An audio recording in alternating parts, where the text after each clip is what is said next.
ReZero Season 2 started out with a bang, and from then on weaved an intriguing, complex story building upon the world and the characters that reside within it. From the interesting but misguided story from the first season, the second finds a main goal and branches into one of the most breathtaking shows I have seen in a while. I love the first season of ReZero, it's one of my personal favorites. So when the first episode of this season aired, I was expecting quite a bit, hoping that 3-year wait would pay off. But no, it did not meet my expectations. But what it did do is transcend them and completely changed my view on how much potential this series has. With the end of the first half, and while we await the return of ReZero in January, I want to go over and talk about how magnificent these past 13 episodes have been. Just as a warning, to explain the premise, I will need to spoil the first episode of this season, and may spoil things from the first season as well. I will try my best to keep safe from spoilers any later than the first episode, but if I do, there will be a time on screen for you to skip to. Now then, let's talk about the greatness that is ReZero. Starting exactly where the first season left off, after defeating Betelgeuse and with a moment of temporary peace, the people involved with the attack head back to the city after the long, arduous fight. But all that peace is temporary. An unforeseen attack upon the convoy leads to an abundance of casualties. In an effort to defend the innocent, Rem does her best against the attackers, but unfortunately, her best is nowhere near enough.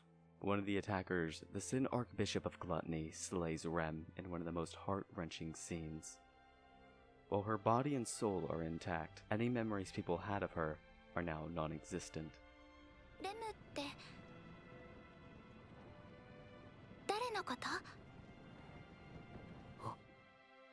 Except for our traumatized hero, Natsuki Subaru. With Rem in a comatose state, Subaru does whatever he can to get back the memories of Rem, and in doing so leads him to the mysterious territory of Sanctuary. What ensues is the discovery of many secrets of said territory and the rough dilemma Subaru finds himself in. It's been a while since the last time I have felt as invested in a story while watching this. It uses everything from the first season as a foundation, and throughout the course of 13 episodes continuously branches on from that. Many plot points or small characters that got a minuscule amount of development are all expanded upon throughout. Characters like Beatrice and Rosewall, who are fun side characters, take a very interesting turn. While we haven't learned much yet, the story so far has set the groundwork for what can be endearing and interesting characters. The new cast members that appear carry just as much mystery and potential as everyone else on the cast. Every character introduced adds some sort of layer to the overall story and mystery in the bounds of Sanctuary. Even by themselves, they are highly interesting characters, and I can't wait to see how they develop later on. As for the protagonist, Natsuki Subaru goes through some heavy development. We get to see many sides of him we have never seen before. Very subtly, his happy-go-lucky demeanor is slowly deteriorating. Over the course of this season, he acts very different from how he was before. He becomes more accepting and less rash, always calculating what could be a threat to him and those around him. I can't go too in-depth without major spoilers, but in short, Natsuki Subaru's development is one of the best aspects of this season. While the characters have a lot going for them, the most engaging element is the balance of the world building and its mystery. You could say that the first season was more focused on its world, with mystery on the side, while this arc flawlessly intertwines these components. The mystery builds the world, and vice versa is also true. It just adds so much depth to everything within the world of ReZero. After the end of each episode, I kept on thinking, the next episode can't get better, right? Then by all means, next Wednesday came and completely shattered my expectations. Every episode continually builds in terms of characters, mystery, the world, and story. That makes me think how astonishing the finale will be. And of course, if you're here for the cruel and gruesome death scenes, you will not be disappointed. Now, I'll try my best not to show or give context for these deaths to avoid major spoilers, just know that they won up the first season by a long shot. One aspect I was really surprised with was the psychological horror. Of course, this element was heavily prevalent in the first season, but this time around, it takes it to a whole nother level.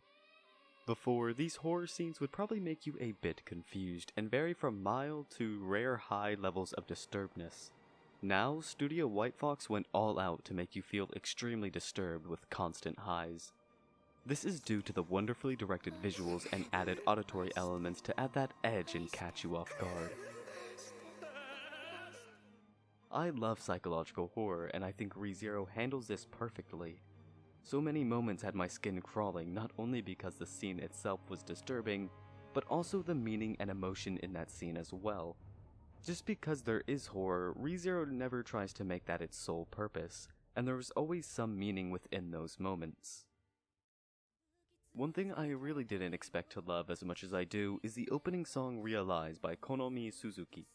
I heard this once and instantly put it in my top 5 openings. The visuals are gritty and powerful, with Subaru walking through and seeing his past selves that have fallen to ruin, only to keep pressing on for the people he cares about. The song perfectly matches the tone and just by itself is catchy and memorable. I would say that it got me hyped for each and every episode, but it was only used 3 times. Then again, the episodes were closer to 30 minutes long, so I can't complain. The ending song Memento by Nonok fit perfectly into the show with the eerie vibe it gave off. It was great to listen to, and I'm glad this season had a great pair of songs to start and finish the episodes. Here I want to talk about individual scenes which blew me away with how much emotion and impact they had. This will involve heavy spoilers, so if you haven't seen the season yet, please skip to the time on screen. The first 2 moments I want to talk about are from episode 1. This takes place during Rem's fight, when she's defeated by the Archbishop of Gluttony. There's a brief flash of Rem with Subaru together. It shows a hypothetical world that follows Rem's dream she spoke about during episode 18 of the first season. In this moment, you can see Subaru with his theoretical son and daughter. Man, what a touching scene. I'd be lying if I said it didn't bring a tear to my eye. Next takes place not too long after, when Subaru finds out about Rem's situation. Immediately after seeing her unconscious, he becomes desperate and does the only logical thing to him.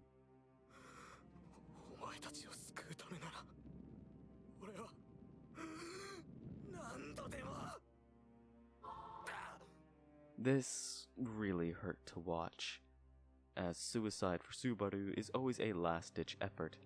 The pain he goes through seeing one of the people he holds dear pretty much dead is greatly apparent. This is only exacerbated when he finds out that, well, the checkpoint happened too late. I'm also amazed with the acting of Yusuke Kobayashi, Subaru's voice actor. He's able to perfectly convey the emotions of Subaru throughout the series, which adds an extra layer to his character and makes him feel real. The entirety of episode 4 is perfect from start to finish. The fact that there was an entire episode dedicated to Subaru's development was surprising. It really let us see an entirely new side that he usually suppresses, and seeing that come out was beautiful. Seeing his internal struggles made me have a lot of sympathy for him, and really brought him to be one of my favorite protagonists. If I was to describe this entire episode in one word, it would be flawless. During one of Subaru's meetings with Echidna, there is a moment between them that made me feel extremely empathetic for Subaru. While talking to her, he came to the realization, when it came to Echidna, he didn't have to keep a certain part of his life hidden anymore. This whole time, he has had to bear the burden of constant traumatizing events, not being able to say a word about this to anyone, unless he wanted to add to that burden. He releases everything he has held within him for the entire time he has been in this world. Finally being able to talk to someone about these major problems was salvation for him. This moment really displays how well Tappei Nakatsuki, the author, can write his characters. Not only are the subtle changes in his characters appreciated, but when it comes to a huge moment like this, it hits like a truck. One of the most unexpected parts of the season was the full reveal of the main antagonist, the Witch of Envy. Now I thought this was going to be something only revealed maybe during the halfway point or near the end of the series, so seeing her in this season caught me off guard. Appearing seemingly out of nowhere at first really had me bewildered. Surprise wasn't the only factor, as her eerie nature would send chills down anyone's spine. Now, I've never really gotten jump scared by an anime before, but got me. The way it played around with the audio while wearing headphones felt really unsettling. There are so many more impactful scenes during this 13-episode period that I would love to talk about, but mentioning those would take up way too much time. So these were a few that were quick to go over and were overflowing with emotion. What an amazing ride that was. I'm so desperate to see what's in store with the second half of the season in January. And once that's finished, I will definitely be reading the novels, as I don't think I can wait another couple years to see what's next. Well, hope you enjoyed. My next video will be a review of Great Pretender. Thanks for watching. Later.